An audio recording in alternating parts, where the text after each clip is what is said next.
Today, I played the forest. I thought I can show my parents that I'm able to survive alone. And to prove my point, my gigachad self thought it might be a great idea to play on hardcore. After joining, I found out a random kid wanted to cuddle me just to prove my awareness about annoying kids on an airplane. To get my revenge, I stole his diary and hoped it would be the child's version of a homework folder. Suddenly, my airplane had a stroke and wanted to play Angry Birds with the ground. After waking up, I saw this oversized gummy bear wanting to taste something sweet himself. I don't like the child, and I thought he could have him. But then I realized this pipsqueak stole my favorite Transformer figure, which is worth more than the dreams that will be crushed on this forsaken island.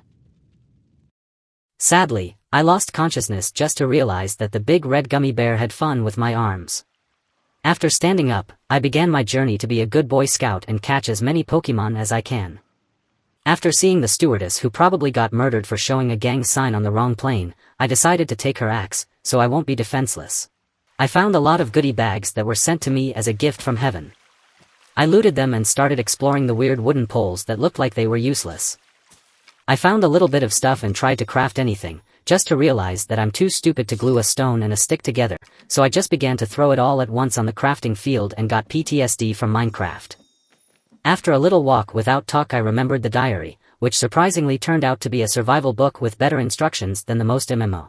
It has been a while since I last had a girlfriend, which isn't on my mind, or a VTuber which I simp for without her knowing me.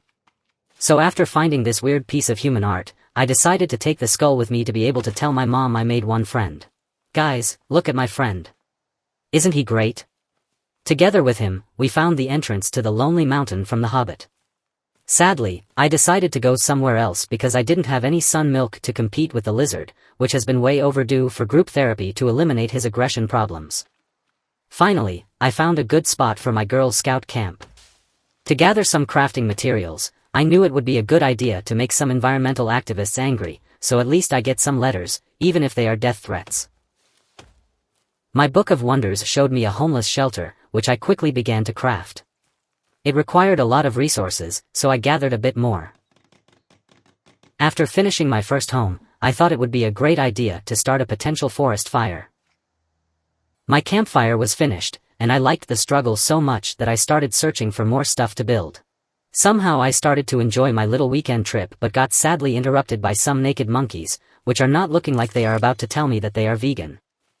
I followed them and found a beautiful camp with a lot of old or burned stuff.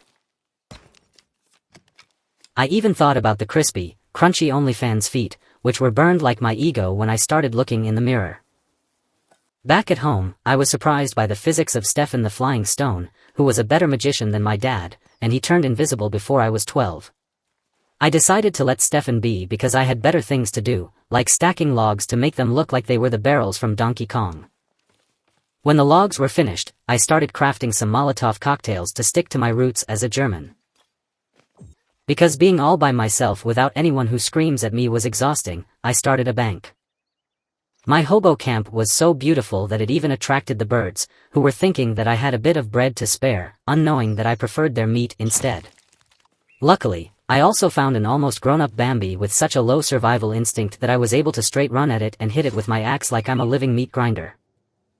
My friendship circle now includes something that you can put on your wall and talk to if you are feeling lonely again because the human-eating scum scammer don't show up at my birthday party, just like my parents. I was able to cook the meat of friendship for my dead dear buddy with my OnlyFans money after selling socks. It kept getting dark, but the hungry Hannibals still wouldn't show up, so I got bored and focused on getting more wood with the thought in my brain, how can I cut this into something entertaining for my viewers? It is my first video cutting and I'm aware that I won't even make it past 5 minutes. I'm sorry if the video will be short, but I was already 5 hours in my cutting program, so I began to think about myself, why am I doing this? Well, I was sure I will at least entertain some random guy on the internet with autoplay enabled which had his hands in a Pringles box, so he wasn't fast enough to skip my video. Thank you for being here. I killed my time for you but want to let you know I love you. Oh, and get a real life or something because I'm sure you are watching this at 3 AM while waiting for another raid on World of Warcraft. Now, after bullying my viewers once again, I felt more energized and thought it would be a great idea to get a bigger home. Well, I never finished it because I was bored thinking about the taxes that some greedy landlord would force me to pay even though I had no money. And no, we are not talking about the money I just burned. I stole it from a Monopoly board and lied to you guys, so at least not everyone knows that I'm a failure as a human being. I'm sorry, but this video is going to end. If you like it so much, I will act like a horny scum and say if I get like 100 likes or something like this, I will make a second version, and this time it will get past 10 minutes. But I'm certainly sure this will never be achieved, so perhaps I will do a second part anyway. See ya and take care.